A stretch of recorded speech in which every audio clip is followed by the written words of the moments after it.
ദേവരാഗം രചനാ സംഭാഷണം മൈഥിലി മിത്ര ഭാഗം 46.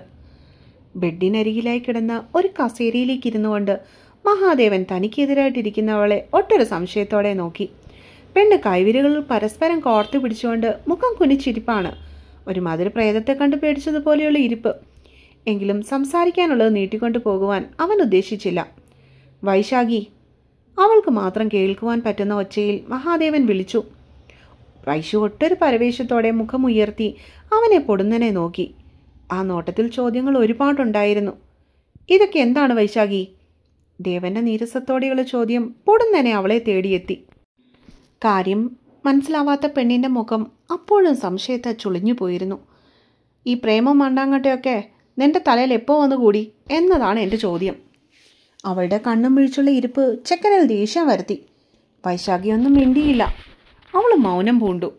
അല്ലെങ്കിൽ തന്നെ ഇങ്ങനെയൊക്കെ ചോദിച്ചാൽ എന്ത് മറുപടിയാണ് താൻ കൊടുക്കേണ്ടത് എന്നായിരുന്നു അവളുടെ മനസ്സിൻ്റെ വാദം. പ്രേമോ ഇഷ്ടമൊക്കെ തോന്നുവാൻ പ്രത്യേകിച്ച് തീയതിയോ മുഹൂർത്തങ്ങളോ ഒക്കെ വേണോ? വൈശാഖി മനസ്സിൽ പിറുപിറുത്തു. വൈശാഖി, നിന്നോടാ ഞാൻ ചോദിച്ചേ. നീ ഇവിടെ താമസത്തിന് വന്നപ്പോൾ തന്നെ നിനക്ക് ഞാൻ താക്കീത് ചെയ്താണ്, പഠിക്കാൻ വന്ന അതിമാത്രം ശ്രദ്ധ മതിയെന്ന്. എന്നിട്ടിപ്പോൾ? ബാക്കി മഹാദേവൻ പറഞ്ഞില്ല. പകരം അവൾക്ക് നേരെ നോക്കി പല്ല് ഞെരിച്ചു.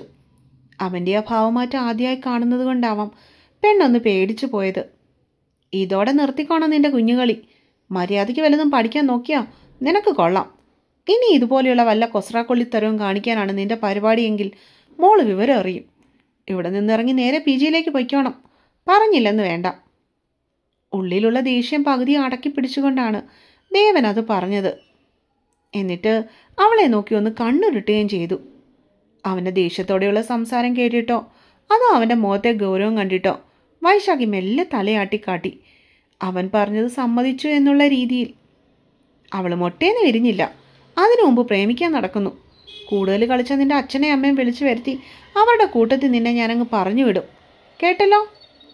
വിതുമ്പിക്കൊണ്ടിരിക്കുന്നവളുടെ മുഖത്തിന് നേർക്ക് അവൻ്റെ വലതു കൈയുടെ ചൂണ്ടുവിരൽ നീണ്ടു. അതിൽ വീണ്ടും ഞെട്ടി എന്ന് തോന്നുന്നു. വീണ്ടും തലയാട്ടി സമ്മതിക്കുന്നത് കണ്ടു. ഇനി ഞാനൊരു കാര്യം കൂടി പറഞ്ഞേക്കാം. ഈ ജന്മത്തിൽ ഞാനൊരു കല്യാണം കഴിക്കാൻ ആഗ്രഹിക്കുന്നില്ല. അതിനെനിക്ക് എൻ്റേതായിട്ടുള്ള കാരണങ്ങളുണ്ട്. എൻ്റെ വീട്ടുകാരുടെ വാക്കും കേട്ട് ഇതും പറഞ്ഞെൻ്റെ പുറകെങ്ങാനും നീ നടന്നാലുണ്ടല്ലോ, പഠിത്തം നിർത്തി മോളുടെ വീട്ടിൽ പോയിരിക്കും. അത്രയും പറഞ്ഞിട്ട് മഹാദേവൻ 1-2 നിമിഷങ്ങൾ നിശബ്ദനായി. എന്നിട്ട് അവളെ സൂക്ഷ്മമായി ശ്രദ്ധിച്ചുകൊണ്ട് വീണ്ടും സംസാരം തുടർന്നു. അല്ലെങ്കിൽ തന്നെ നീ എന്ത് കരുതിയാട്ടാടി?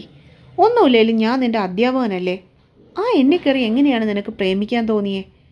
നീ ഒരു പാവം കൊച്ചാണെന്നാണ് ഞാൻ വിചാരിച്ചത്. അതെങ്ങനെയാ? മിണ്ടാപ്പൂച്ച കലോടയ്ക്കുമെന്നാ. മഹാദേവന് പറഞ്ഞിട്ടും തീരുന്നുണ്ടായിരുന്നില്ല. അവൻ്റെ ദേഷ്യം തീരുന്നത് വരെ ഓരോന്നും അവളെ പറഞ്ഞുകൊണ്ടിരുന്നു. വൈശാഖിക്ക് അവൻ്റെ വാക്കുകൾ ഓരോന്നും നെഞ്ചിൽ കൊണ്ട് കുത്തിക്കീറി. അവളുടെ ഹൃദയം മുറിഞ്ഞ് ചോര വാർന്നൊഴുകി. എത്രയൊക്കെ സങ്കടപ്പെടരുതെന്ന് മനസ്സിനെ പറഞ്ഞു പഠിപ്പിച്ചുവെങ്കിലും അറിയാതെ ഒരു ഏങ്ങൽ അവളിൽ നിന്നും പുറത്തേക്ക് ചാടി. ഇനി മേലാൽ പഠിത്തമല്ലാതെ മറ്റെന്തെങ്കിലും വിചാരം നിന്റെ മനസ്സിലുണ്ടെന്ന് ഞാൻ അറിഞ്ഞ. കേട്ടല്ലോ? അത്രയും പറഞ്ഞിട്ട് അവൻ ആ കസേരയിൽ നിന്ന് എഴുന്നേറ്റു. എന്നിട്ട് ഒരു വട്ടം കൂടി അവളെ ഉറ്റുനോക്കിയിട്ട് തിരിഞ്ഞു നടക്കാനായി തുടങ്ങി. സർ.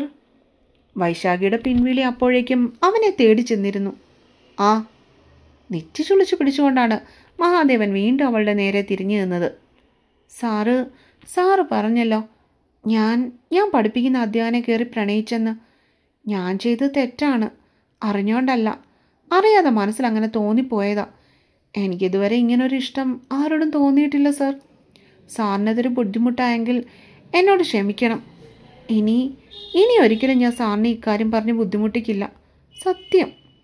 സാറിനെ ഇതിൻ്റെ പേരിൽ ഇവിടെ നിന്ന് പറഞ്ഞു വിടരുത്. ഇതെൻ്റെ അപേക്ഷയാണ്. വിതുമ്പിക്കൊണ്ടെങ്കിലും ഒരു വാക്ക് പോലും ഇടറാതെയാണ് വൈശാഖി അത് മുഴുവനും പറഞ്ഞൊപ്പിച്ചത്. അത് നിറഞ്ഞ കണ്ണുകളോടെ. പെണ്ണിൻ്റെ ആ ഭാവം നെഞ്ചിലൊരു വേദന ഉണ്ടാക്കിയെങ്കിലും മഹാദേവൻ അത് പുറത്തേക്ക് കാട്ടാതെ ഗൗരവം നടിച്ചു നിന്നു. കാരണം വൈശാഖിക്ക് അവനോടുള്ള പ്രണയം തന്നെ. സർ, ഒരു കാര്യം കൂടി. വീണ്ടും തിരിഞ്ഞു നടക്കുവാനായി തുനിഞ്ഞവനെ വൈശു വീണ്ടും പിന്നിൽ നിന്നും വിളിച്ചു. എന്താ? അത്രയും നേരമുണ്ടായിരുന്ന ഗൗരവമോ ദേഷ്യമോ ഒന്നും ദേവനിൽ നിന്നും വന്ന ആ ചോദ്യത്തിനുണ്ടായിരുന്നില്ല. സാർ എന്നോട് പറഞ്ഞില്ലേ ഒരധ്യാപകനെ സ്റ്റുഡൻറ്റ് പ്രണയിക്കുന്നത് തെറ്റാണെന്ന്. പിന്നെ സാർ എന്തിനാ നീരജ മാഡത്തിനോട് പറഞ്ഞേ സാറ് കെട്ടാൻ പോണ പെണ്ണ് ഞാനാണെന്ന്? അതിപ്പോൾ എന്തിൻ്റെ പേരിലാണേലും ശരി, അപ്പോൾ സാറ് ചെയ്തതും തെറ്റല്ലേ? പേടിയോടെ വിറയലോടെ അവൻ്റെ മുഖത്തേക്ക് നോക്കാതെ വൈശാഖി എങ്ങനെയൊക്കെയോ ഉള്ളിലുള്ളത് തുറന്നു ചോദിച്ചു. ആ ഒരു ചോദ്യം അവളിൽ പ്രതീക്ഷിക്കാതിരുന്ന മഹാദേവൻ ഒരു നിമിഷം മറുപടി കൊടുക്കാനാവാതെ തറഞ്ഞു നിന്നുപോയി. അവളെ ഒരു വട്ടം കൂടി ഉറ്റുനോക്കിയിട്ട് മുറിയിൽ നിന്നും പുറത്തേക്ക് പോകുന്നവൻ്റെ മനസ്സ് അസ്വസ്ഥമായിരുന്നു. ഒരു വശത്ത് പ്രണയവിരോധിയായ സ്വന്തം മനസ്സ് വൈശാഖി എന്നുള്ള പെൺകുട്ടിയെ വെറുക്കുന്നു. മറുവശം അവൾ നിരത്തിയ ന്യായങ്ങളിൽ കുടുങ്ങിക്കിടക്കുന്നു. ജീവിതത്തിൽ ആദ്യമായി മഹാദേവന് ഉത്തരം മുട്ടിയത് ആ രണ്ടു പേർക്ക് മുൻപിലായിരുന്നു. ഒന്ന് പത്മാവതിയുടെ മുൻപിൽ, പിന്നീട് വൈശാഖിയുടെ അടുത്തും. രാവിലെ കോളേജിലേക്ക് പോകുവാനായി മുറിയിൽ നിന്ന് ഒരുങ്ങിയിറങ്ങിയവൾ വേഗത്തിൽ അടുക്കളയിൽ ഇരുന്ന് തന്നെ പ്രാതൽ കഴിച്ചു തീർത്തു. എന്നിട്ട് ബാഗും എടുത്തുകൊണ്ട് ഉമ്മറത്തെ സോപാനപ്പടിയിൽ ബാലുവിനായി കാത്തു നിന്നു. എന്ത് വന്നാലും ഇന്ന് തൊട്ട് മഹാദേവൻ്റെ കൂടെ കോളേജിലേക്ക് പോകില്ലെന്ന് മനസ്സുകൊണ്ട് അവൾ തീരുമാനമെടുത്തിരുന്നു. കുറച്ച് നിമിഷങ്ങൾ കഴിഞ്ഞപ്പോൾ ആദ്യം ഉമ്മറത്തേക്ക് ഇറങ്ങി വന്നത് മഹാദേവനായിരുന്നു. അവനെ കണ്ടപ്പോൾ തന്നെ ഒന്ന് പരിങ്ങിയെങ്കിലും വൈശാഖി അവനിൽ നിന്നും മുഖം തിരിച്ച് മുറ്റത്തേക്ക് നോട്ടം പായിച്ചു. മഹാദേവൻ ഷൂസ് ലേസ് കെട്ടുവാനായി എതിരായിട്ടിരിക്കുന്നവളെ പലപ്പോഴും പാളി നോക്കി. അവൻ ഒരാൾ അവിടെ ഇരിക്കുന്നുണ്ടെന്ന് പോലും ശ്രദ്ധിക്കാതെയാണ് അവളുടെ ഇരിപ്പ്. മഹാദേവൻ മുറ്റത്തേക്ക് ഇറങ്ങിയിട്ടും വൈശാഖി ഇരിക്കുന്നിടത്തു നിന്ന് എഴുന്നേറ്റില്ല. അവനെ ഒന്ന് നോക്കിയതുമില്ല. മുറ്റത്ത് നിർത്തിയിട്ടിരിക്കുന്ന കാറിൻ്റെ അരികിലേക്ക് നടക്കുമ്പോഴും തനിക്ക് മുഖം തരാതെ സോപാനപ്പടിയിലിരിക്കുന്ന പെണ്ണിനെ അവൻ പല പ്രാവശ്യം തിരിഞ്ഞു നോക്കുന്നുണ്ടായിരുന്നു. വൈശാഖി, നീ വരുന്നില്ലേ? ഒടുവിൽ ക്ഷമ കെട്ടിട്ടാവാം ഡ്രൈവിംഗ് സീറ്റിൽ കയറുന്നതിന് മുൻപായി മഹാദേവൻ ഉച്ചത്തിൽ വിളിച്ചു ചോദിച്ചത്. ഞാൻ ബാലുവിൻ്റെ കൂടെ വന്നോളാം, എഴുന്നേറ്റ് നിന്നുകൊണ്ട് പറഞ്ഞവൾ. അതും അവൻ്റെ മുഖത്തേക്ക് നോക്കാൻ കൂട്ടാക്കാതെ.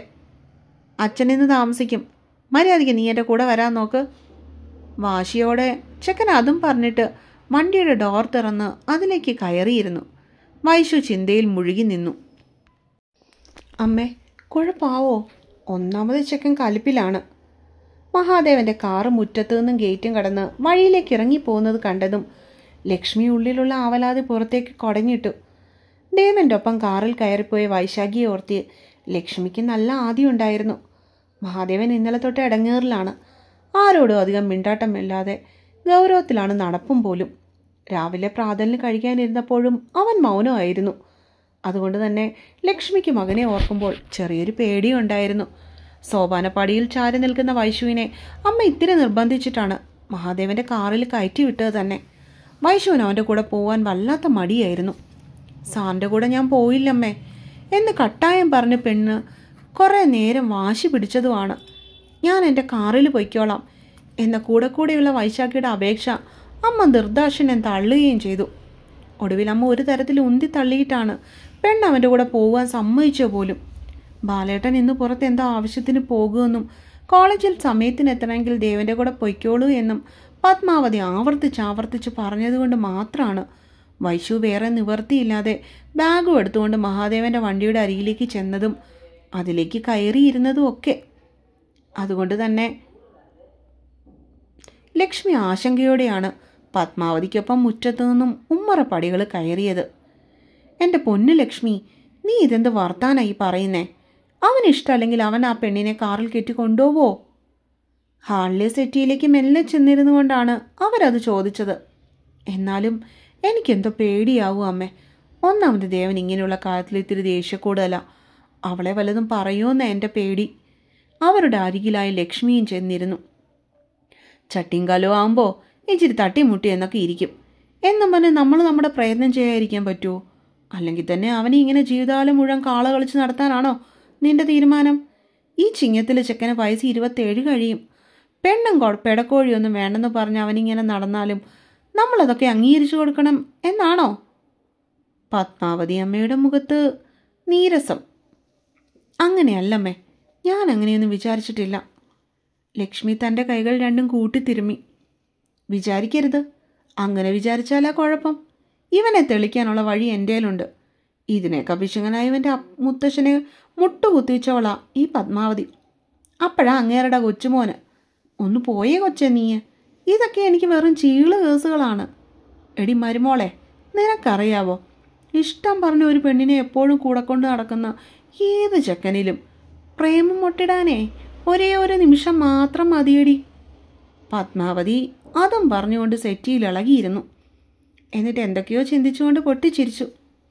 അതേസമയം വൈശാഖിയോടൊപ്പം കോളേജിലേക്ക് പായുന്നവൻ്റെ ഉള്ളം ദീപകിനെക്കുറിച്ചുള്ള ആലോചനയിലായിരുന്നു.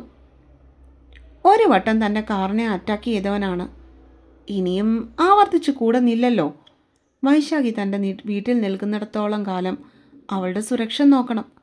എന്തെങ്കിലും സംഭവിച്ചു പോയിട്ട് പിന്നെ പറഞ്ഞിട്ട് കാര്യമില്ലല്ലോ. ഇവളുടെ മുത്തശ്ശനെയും മുത്തശ്ശിയെയും ഒന്ന് വിളിക്കണം. ദീപകിൻ്റെ കാര്യങ്ങളൊക്കെ അവരോട് രണ്ടുപേരോടും തുറന്നു പറയണം. അല്ലെങ്കിൽ നാളെ ഇവയ്ക്ക് എന്തെങ്കിലും സംഭവിച്ചാൽ അതിൻ്റെ ഉത്തരവാദിത്വം തൻ്റെ തലയ്ക്ക് മുകളിൽ തൂങ്ങിയാടും. മഹാദേവൻ തൊട്ടരിയിലത്തെ സീറ്റിലിരിക്കുന്നവളെ ഒന്ന് പാളി നോക്കി. മുഖവും വീർപ്പിച്ച് പുറത്തേക്ക് നോക്കി ഇരിക്കുവാണ് ആശാട്ടി. പിണക്കത്തിലായിരിക്കും, അവൻ മനസ്സിൽ ചിന്തിച്ചു. മഹാദേവൻ്റെ കോളേജ് ഗേറ്റും കഴിഞ്ഞ് പാർക്കിംഗ് ലക്ഷ്യമാക്കി ഓടിക്കൊണ്ടിരുന്നു. അച്ഛൻ എന്തൊക്കെയായി പറയുന്നേ? മഹാദേവനെ മറക്കണമെന്നോ? അതിനുവേണ്ടിയാണോ ഇക്കണ്ട വർഷങ്ങളെല്ലാം ഞാൻ കാത്തിരുന്നത്? പഠിത്തം കഴിഞ്ഞ് ഇനി കോളേജ് ലെക്ചർ ആയിട്ട് കയറിയത് തന്നെ മഹാദേവനോട് ഉണ്ടായതുകൊണ്ട് തന്നെയാ. പ്രിൻസിപ്പാലിൻ്റെ മുറിയിൽ നീരജയുടെ ശബ്ദം ഉയർന്നു. നീ എന്തൊക്കെയാ മോളെ ഈ പറയണേ? അവരൊരിക്കലും ഈ വിവാഹത്തിന് സമ്മതിക്കില്ല. ഭാസ്കരനത് കൃത്യമായിട്ട് എന്നോട് പറയുകയും ചെയ്തു. മാത്രമല്ല, വൈശാഖിയുടെ കാര്യം മഹാദേവൻ നിന്നോട് പറഞ്ഞല്ലേ. സേതുമാധവൻ മകളുടെ ശാഠ്യത്തിന് തടയിടുവാനായി ശ്രമിച്ചു. നീരജ ഒരു നിമിഷം അവളുടെ അച്ഛനെ കേട്ടിരുന്നു. എന്നിട്ട് ഒന്നും ഉരിയാടാതെ ആ ഓഫീസ് മുറിയിൽ നിന്ന് ചാടിത്തുള്ളി പുറത്തേക്ക് നടന്നു. മകളുടെ അവസ്ഥയിലുള്ള നീറുന്നുണ്ടെങ്കിലും അവളുടെ വാശിയും ദേഷ്യവും ആ പിതാവ് മനഃപൂർവ്വം കണ്ടില്ലെന്ന് നടിക്കുവാനായി ശ്രമിച്ചു. കോളേജ് തുടങ്ങുന്നതിന് മുൻപേ തന്നെ ഭാസ്കരൻ ക്ലാസ്സിൽ കയറി വന്നിരുന്നു. കൂടെ കൂട്ടിയില്ല എന്ന വൈശാഖിയുടെ പരിഭവം അയാൾ എന്തൊക്കെയോ പറഞ്ഞ് മാറ്റുകയും ചെയ്തു. ജോബിനും നിർമ്മലും റോസും കൂടി മറ്റു വിഷയങ്ങൾ സംസാരിക്കുവാനായി തുടങ്ങിയപ്പോഴേക്കും വൈശവും തൻ്റെ പിണക്കം മറന്ന് പിന്നീട് അതിലേക്കാക്കി ശ്രദ്ധ. അന്നും മഹാദേവൻ്റെ ക്ലാസ് ഉണ്ടായിരുന്നു. ആദ്യം അവൻ കയറി വന്നപ്പോഴേക്കും എല്ലാ കുട്ടികളും എഴുന്നേറ്റ് നിന്ന് വിശ്വസ് പറഞ്ഞു. അറ്റൻഡൻസും ചോദ്യവും ഒക്കെ പതിവ് പോലെ തന്നെ അന്നും അവൻ തുടർന്നു. പിന്നീട് പഠിപ്പിക്കലിലേക്ക് കടന്നു. അപ്പോഴേക്കും വൈശാഖി അവനെ നോക്കുകയോ ഗൗനിക്കുകയോ ഒന്നും ചെയ്തില്ല. പകരം അവൻ പഠിപ്പിക്കുന്നത് കേട്ട് ശ്രദ്ധയോടെ ക്ലാസ്സിൽ മുഴുകി. ഫസ്റ്റ് ബെൽ അടിക്കുന്ന ശബ്ദം കേട്ടതും ബുക്കിൽ മുഖം കുനിച്ചിരുന്ന വൈശാഖിയെ ഒന്ന് പാളി നോക്കിയിട്ടാണ് അവൻ പുറത്തേക്ക് നടന്നത്. തന്നെ കാണുമ്പോൾ പേടിയോടെയും ബഹുമാനത്തോടെയും നോക്കുന്നവളുടെ കണ്ണിലെ നിർവികാരത അവൻ മനഃപൂർവ്വം കണ്ടില്ലെന്ന് തന്നെ നടിച്ചു. അന്ന് ഉച്ചയൂണും കഴിഞ്ഞ് ക്യാമ്പസിലെ തണൽമരത്തിൻ്റെ ചുവട്ടിൽ പണിഞ്ഞിട്ടിരിക്കുന്ന സിമൻറ്റ് ബെഞ്ചിൽ ഇരിക്കുകയായിരുന്നു ആ 5 ആൾ സംഘം. തൊട്ടു മുൻപിൽ കോളേജ് ഗ്രൗണ്ട്സ് ആണ്. കുറേ പേർ അവിടെ നിന്ന് വോളിബോൾ കളിക്കുന്നുമുണ്ട്. അവിടെ നിന്ന് ആരോ കൈയാട്ടി വിളിച്ചപ്പോഴേക്കും ബാലുവും ജോബിനും നിർമ്മലും കൂടി അവരോട് യാത്ര പറഞ്ഞിട്ട് കളിക്കുവാനായി അങ്ങോട്ടേക്ക് നടന്നു. എടി, നമുക്ക് ലൈബ്രറി വരെ ഒന്ന് പോകാം. എനിക്കൊരു ബുക്ക് റിട്ടേൺ വയ്ക്കാനുണ്ടായിരുന്നു. അവളുടെ കൂടെ ഉണ്ടായിരുന്ന റോസ് പൊടുന്നനെ എഴുന്നേറ്റ് നിന്നുകൊണ്ട് വൈശാഖിയുടെ കയ്യിൽ പിടിച്ചു വലിച്ചു. നീ പോയിട്ട് പെട്ടെന്ന് വാ റോസേ, ഞാനിവിടെ കുറച്ചേരം ഇരുന്നോട്ടെ. ലൈബ്രറിയുടെ ബ്ലോക്ക് ഹിസ്റ്ററി ബ്ലോക്കിൽ നിന്നും കുറച്ച് ദൂരത്തിലാണ്. അവിടം വരെ നടന്നു പോകാൻ മടിയായതുകൊണ്ട് മാത്രം വൈശു അവളുടെ കൂടെ പോകാനൊന്നും മടിച്ചു. ഓക്കെ, എന്നാൽ ഞാൻ ഓടിപ്പോയിട്ട് വരാടി. ഇന്നാ ബുക്ക് റിട്ടേൺ ചെയ്യേണ്ട ലാസ്റ്റ് ഡേറ്റ്. റോസ് അപ്പോൾ തന്നെ ബുക്ക് എടുക്കാൻ വേണ്ടി ക്ലാസ്സിലേക്ക് ഓടുന്നത് കണ്ടു. അവൾ പോകുന്നത് നോക്കി വൈശാഖി കുറച്ചു നേരം കൂടി അവിടെ ഇരുന്നു. എന്നിട്ട് എഴുന്നേറ്റ് അവിടെ ഇവിടെയും നോക്കിക്കൊണ്ട് ക്യാമ്പസിൽ കൂടി അങ്ങോട്ടും ഇങ്ങോട്ടും വെറുതെ നടന്നു. പൊടുന്നനെയാണ് ഒരു കാറ് വന്ന് താഴെയുള്ള പാർക്കിംഗ് ഏരിയയിൽ വന്ന് നിൽക്കുന്നത് അവൾ കണ്ടത്. ആദ്യമൊന്നും അത് വലുതായി ശ്രദ്ധിച്ചില്ലെങ്കിലും പിന്നീട് എന്തിനോ വേണ്ടി എന്ന വണ്ണം അവളുടെ കണ്ണുകൾ വീണ്ടും അതിന് നേർക്ക് ഒട്ടൊരു ആദിയോടെ നീണ്ടു.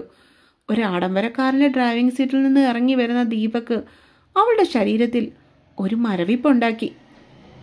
അപ്പോൾ നാളത്തെ പാട്ടുമായിട്ട് നാളെ കാണാം കേട്ടോ, ഇതേ സമയം. പിന്നെ സ്റ്റോറി കേൾക്കുന്നവരെല്ലാവരും ഇനിയെങ്കിലും എൻ്റെ ചാനലൊന്ന് സബ്സ്ക്രൈബ് ചെയ്യാൻ ശ്രമിക്കണം കേട്ടോ. പിന്നെ നിങ്ങളുടെ പതിവ് പോലെ തന്നെ ഈ സ്റ്റോറിയെക്കുറിച്ചുള്ള നിങ്ങളുടെ അഭിപ്രായങ്ങൾ എന്നെ ഒന്ന് എഴുതി അറിയിക്കണേ. ഇന്നലെ വീട്ടിലെ അയ്യപ്പ പൂജ ഉണ്ടായിരുന്നു കേട്ടോ, അതുകൊണ്ടാണ് സ്റ്റോറി ഇടാൻ വൈകിയത്. അതുകൊണ്ട് കാത്തിരുന്നവരൊക്കെ ക്ഷമിക്കണേ.